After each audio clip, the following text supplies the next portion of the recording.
Assalamualaikum warahmatullahi wabarakatuh. Selamat pagi untuk kita semua, dan mudah-mudahan di pagi ini kalian sehat, tidak kurang satu apapun ya, dan masih diberikan perlindungan oleh Allah Subhanahu wa Ta'ala. Amin, amin ya Rabbal Alamin. Pada kesempatan hari ini, Ibu akan melanjutkan pembelajaran minggu kemarin, yaitu bab 2 tentang permasalahan sosial akibat pengaruh globalisasi, yang sekarang kita akan lanjutkan ke part 2. Tapi sebelumnya, Ibu ingatkan lagi untuk absen di mata pelajaran Ibu dan absen di kelas kalian masing-masing ya, jangan lupa. Selanjutnya, karena minggu depan insya Allah kalau nggak berubah kita akan UTS. Maka ini adalah UTS terakhir untuk kelas 3, jadi UTS-nya cuma sekali ini aja, nggak ada di semester genap ya, hanya di sekarang. Nah, UTS ini materi yang sosiologi berarti dari bab 1 sampai yang sekarang Ibu jelaskan, jadi dipelajari ya untuk UTS minggu depan, insya Allah kalau nggak berubah. Nah, untuk selanjutnya, untuk tugas-tugas yang kemarin yang nggak bisa lewat classroom, boleh langsung di link YouTube Ibu, kayak misalnya yang kemarin tuh pengertian globalisasi, boleh kalian tulis di kolom komentar Ibu ya. Dan untuk yang sekarang pun Ibu ingatkan kembali untuk melengkapi tugas-tugas yang memang belum di classroom, silakan dilengkapi sampai Ibu nanti mau mengoreksi satu-satu dan Ibu akan memanggil siapa saja yang tidak mengerjakan. Dan selanjutnya juga untuk tugas yang hari ini, kalian perhatikan betul PowerPoint di dalam YouTube Ibu ini. Di situ ada 2 soal, yang satu itu soal untuk individu, dan yang satu adalah soal untuk kelompok. Jadi, ada nilai individu dan nilai kelompok. Sekarang kita simak tanpa perpanjang waktu lagi. Ibu akan menjelaskan di part 2 ini adalah berbagai permasalahan akibat pengaruh globalisasi ya. Oke. Yang pertama, di sini sebenarnya ada 2 kajian.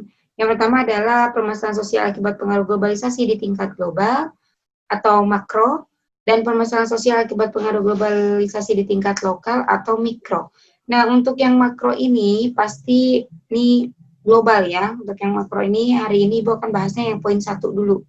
Untuk yang poin 2 nanti di part 3. Oh ya, Ibu ingatin lagi, catatan hanya sampai bab 1, karena bab 2 belum beres ya. Bab 2 ini masih ada part 3 kalau nggak salah dan part 4 ya.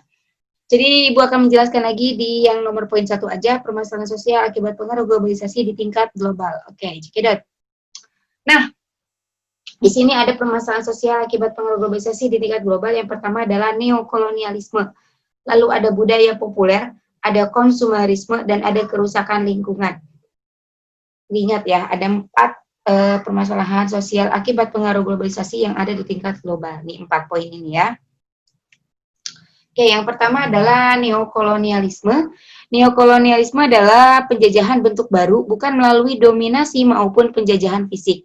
Jadi kalau kalian pernah belajar sosiologi dengan sejarah dengan Pak Dodi, Pak Rinto, atau Bu Depi ya, atau guru sejarah yang lainnya, bahwa katanya dulu tuh kita kalau dijajah itu berarti kita harus berperang, mengusirnya dengan cara fisik gitu ya, berkelahi, berantem, saling melukai. Tapi tidak, untuk zaman sekarang neokolonialisme itu lebih berbentuk menjajah kepada kita dan mendominasi, tidak melalui fisik justru melalui mindset, pikiran, pola pikir, gaya hidup, semua diatur oleh neokolonialisme ini. Kenapa? Berarti kita sama aja kayak mengikuti.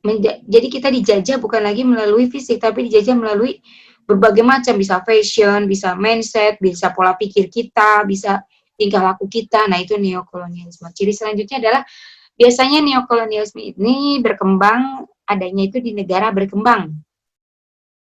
Kayak Indonesia ini kan merupakan negara yang berkembang ya, maka neokolonialisme ini tepat sekali gitu ya, berada di negara Indonesia, dan kita merasakan sekali adanya neokolonialisme di negara kita ya, karena memang kita negara berkembang seperti itu. Selanjutnya, praktik neokolonialisme ini berbentuk intervensi. Intervensi itu adalah memaksa negara maju terhadap negara berkembang di berbagai bidang sehingga negara berkembang mengalami ketergantungan. Nah, intinya neokolonialisme ini dipegang oleh negara maju.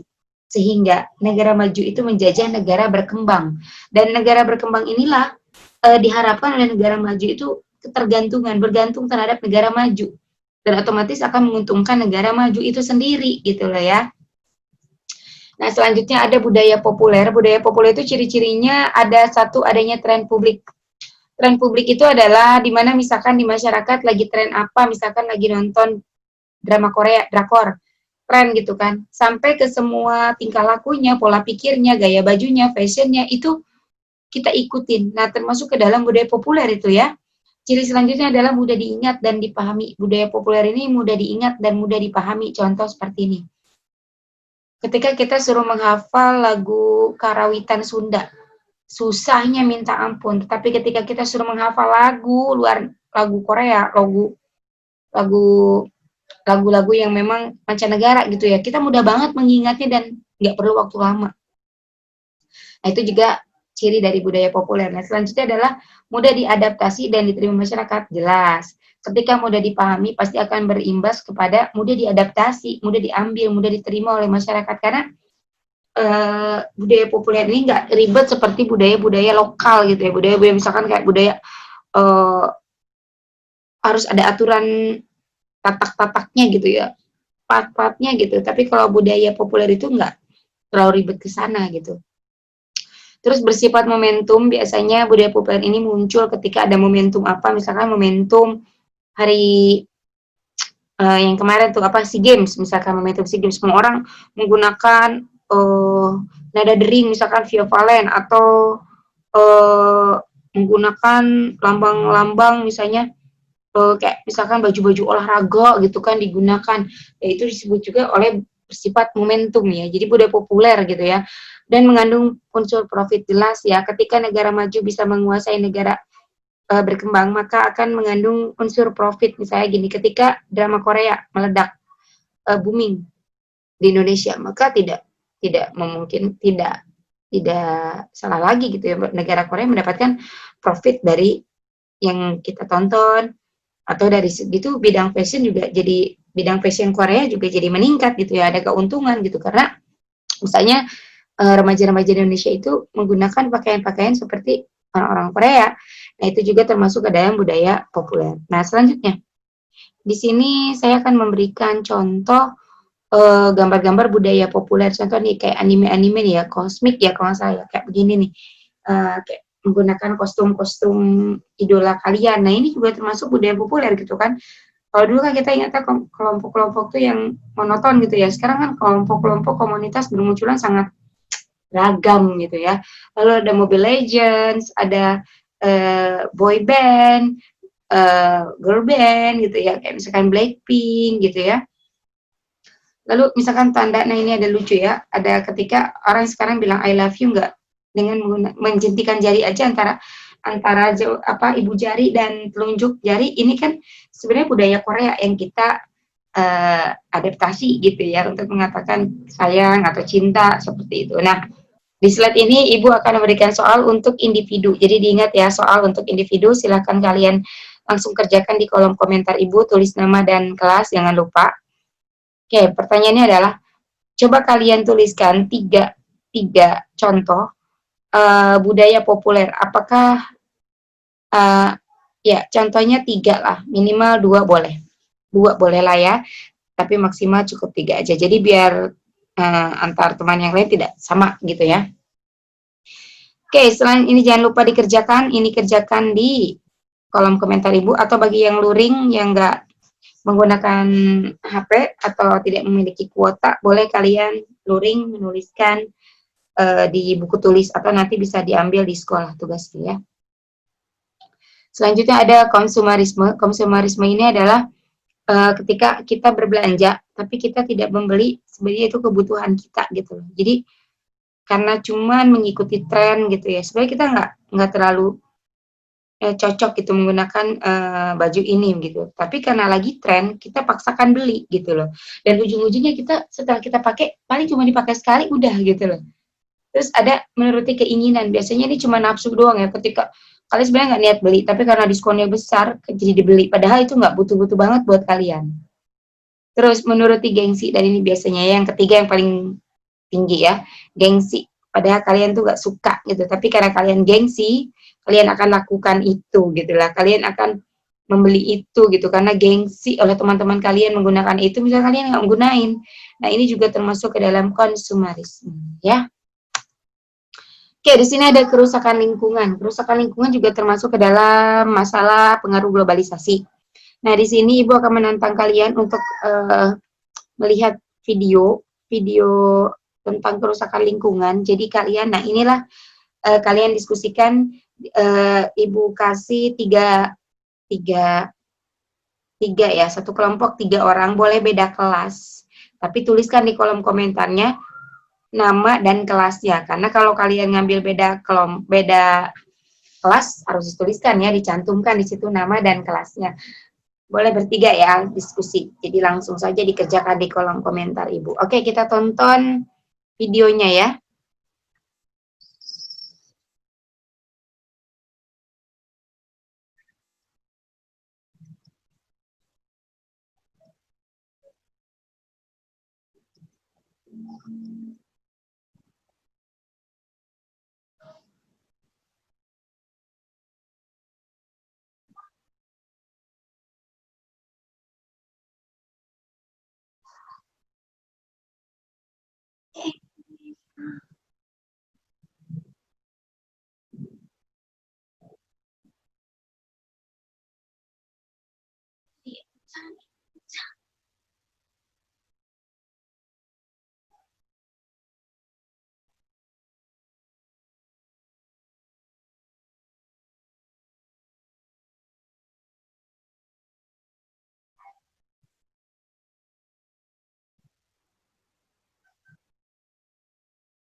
Oke ya, tadi tayangan tentang macam-macam musibah atau kerusakan yang diakibatkan menurut kerusakan yang ada di bumi ya. Nah, silakan jawab di kolom komentar YouTube Ibu. Bagi yang luring bisa ambil di sekolah, tugasnya dikerjakan di buku sosiologi. Oke, tadi video tadi silakan didiskusikan dengan 3 orang atau bolehlah kalau yang ganjil 4 orang gitu ya untuk berdiskusi. Menurut kalian, apakah video tersebut termasuk ke dalam kerusakan-kerusakan yang di dalam situ termasuk ke dalam karena adanya pengaruh globalisasi atau tidak gitu ya? Menurut kalian ya, jawabannya itu nggak mesti harus sama. Jadi silakan